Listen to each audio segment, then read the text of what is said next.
2023 2024 கல்வியாண்டின் 12ஆம் வகுப்பு பொதுத் தேர்வில் எதிர்பார்க்கப்படும் வினாக்களாக வாகை திணை விளக்குக.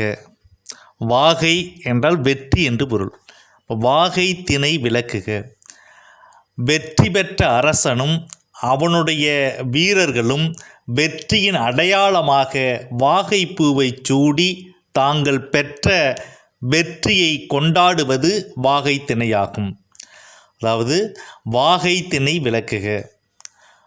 வெற்றி பெற்ற அரசனும் அவனுடைய வீரர்களும் வெற்றியின் அடையாளமாக வாகைப்பூவை சூடி தாங்கள் பெற்ற வெற்றியை கொண்டாடுவது வாகை திணையாகும்.